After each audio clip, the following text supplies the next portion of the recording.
Hi everyone, this is Bella from Unlock Your Design, and it's a new week, new transit. We are in the 12th Jinki. That's where the sun moved into yesterday.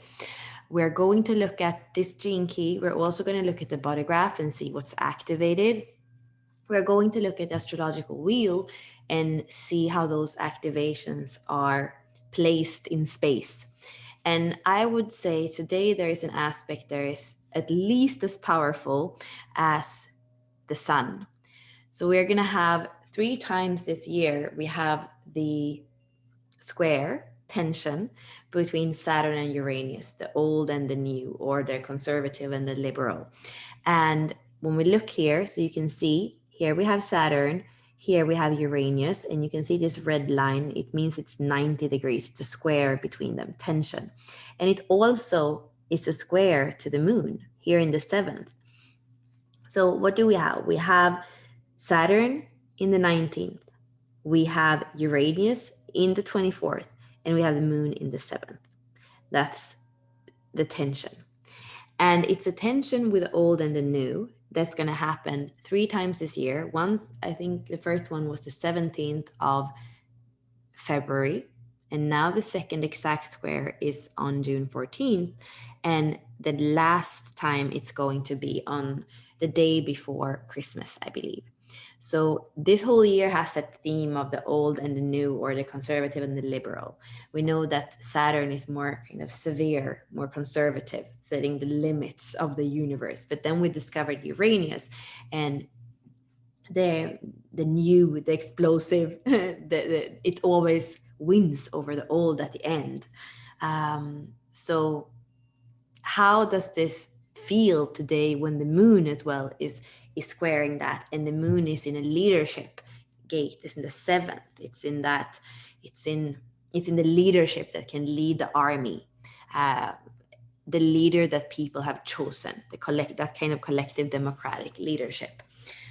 So we have Aquarius, we have Taurus, we have Leo, very different kind of signs, right? We have one air sign, one earth sign, and one fire sign. So all that is pulling on us today. And I would say when we look at the body graph that we don't have a lot of definition on the bottom of the body graph. So here we have to feel the stress. We have to feel the emotional turmoil. We have to feel like other people's kind of life force affecting us or influencing us. We might have to feel the fear or it's also like there's nothing in there, so we might not even have a reference for like what to watch out for. And we also have this open ego center that has to do with worthiness and kind of having to prove our worth by doing in the not self. And so all that is open. So all that we're going to kind of have to filter the collective. What's everybody? How's everybody living this? And how does it affect us? How does it influence us? We do see it's a lot of definition in the upper part of the chart right now, as the moon is in 7th, which is not that many hours, but it's for half a day. We have this leadership theme, the 31 and the 7. The 31 right now is in Mars. Oh yeah, so Mars has moved into in Leo and in the 31. So we have them actually really close. So let's look here where they are. So Moon and Leo Moon and Mars in Leo, and they are creating this channel of leadership. Interesting combination as well. The warrior and our kind of emotional needs or emotional drive are creating that. And then powerful with that very defined throat center, we have the 45 that we were in for last week, where we still have Mercury, which is in retrograde, so it's actually going back.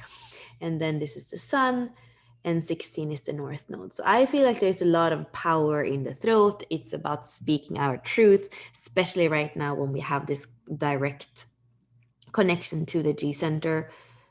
What's our true identity? Where are we going? what is love when we feel it from the inside instead of looking for it on the outside. How can we express that? And then we have this connection between inspiration and bring it down to kind of the human realm. So feeling into the great mystery or the inner knowing. And there might also be the 11 here, which is the challenge, which is where the earth is, the idealism and ideals. So and here we have been speaking for a few weeks about Neptune as well, which can be that those illusions that veil over reality. So your ideas, your ideals right now, where are they taking you? Are they realistic or not? Are you idealistic about reality? Yeah, so watch out, I would say, for your ideas. Also, we have the 56 on the other side. So, are your ideas bringing you into more distraction, or is it bringing you into true enrichment, true nurturing of life? I would say embody your life force, so that you have more stability in yourself, and you don't have to feel like pulled in different directions by different energies on the outside. Let me go in a little bit more in the 12. I mean, you have a few places where you can already watch what I did with Adela. It's a short video, like 8 minutes on the 12th. There's also the 64 doors video that I always post, that has that gene key from both actually a gene key perspective and a human design perspective. But the 12 is all about the heart. And when people have the 12.4, I often say, wow, it's all about that pure heart. It's all about, caring about truth. And that's what I feel the theme for the 12 and the 11 is really that theme of truth cannot be too messy. Truth cannot be too ugly, because it's really important. Truth, however it looks, however messy it is, however much we have to face what's difficult, the 11th has that courage, and it's going to take us there. It's going to show it to us in images. We can see the 11 here is on the it's not on the logical side, it's on the abstract side. So it's going to show us the truth in images. And it's almost like the 12 can translate this in words, and it can translate it in language or even in silence, but it's bringing it out in the throat center, and it has that possibility to open us up emotionally. This is the channel of openness, the 1222. So that's what the 12 wants to do. And the 11 has a lot to do with the underworld. It has a lot to do with those kind of extremes in the sense of the ideals and the idealism, but also takes us to the underworld and shows us also those archetypes. So it plays with all kind of archetypes without actually a preference. And it's almost like the 12 can translate this into language that can show people truth, the truth of reality. And we have Pluto that has gone into the 61. So it's there like hovering over the 60, the limitations, and the 61, the psychosis. It's been there, right, for like a year now. And the higher frequency of that is exactly that inner knowing, that inner truth, knowing that whatever ideals you have, like how anchored are they in your inner truth, in your inner knowing of who you are, where you're going, what love is, what leadership, what is it to be an example. So tuning into inner truth, using silence, and I would say retreat as well, because there is a lot of energies that kind of comes into the collective body that can make us feel like we're pulled in different directions and not completely in our center. So make sure embodiment practices that you feel like you're in your body, that you don't curse your sensitivity, but you feel it as a beautiful instrument.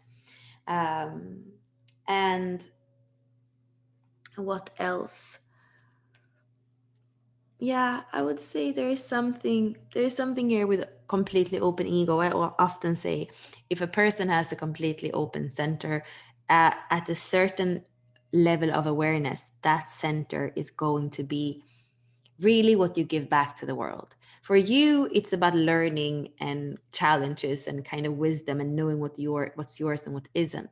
The beauty of it, when you have kind of found a way of not being pressurized, of not being conditioned in that center, is there's going to be a gift for the other. When it's completely open, it's like you have no preference, no gate of preference where you are going to process, we're going to express that particular center. It's a complete openness. There is no preference.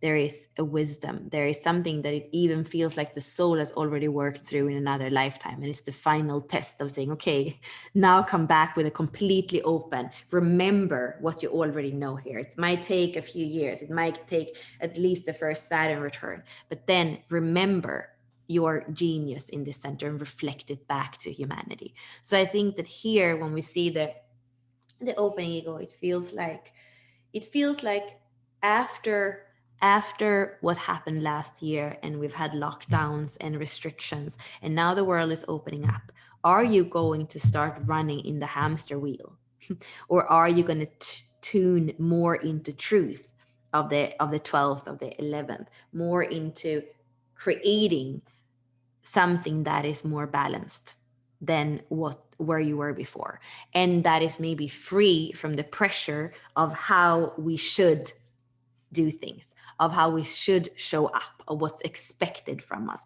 It's like that ego center is reflecting back to us that our worth has nothing to do what we do on the outer side. So how can we be catalysts for that? How can we be role models for that? And not continue to be examples of hamsters in wheels. That would be something to tune into in this transit. And a way of getting there, I believe, is that heart, the 12, like coming back to the purity of the heart. The heart doesn't really care about how many things you say yes to, how much you show up in serving. The heart cares about love. The heart cares about the richness of an open heart that can remain open, even when it has to face those archetypes of even the underworld. And we still have Venus here in Cancer, which is about nurturing and the values of nurturing, and not just what we do in the world. And of course, with that Mars in Leo, we might want to do. One might want to be leaders, but there is always this balance between Venus and Mars. And here we have Cancer and Leo. So how are we balancing the feminine, the masculine, the inner nurturing, and the outer leadership? That feels like it's a theme that is highlighted right now. Thank you all. See you next week.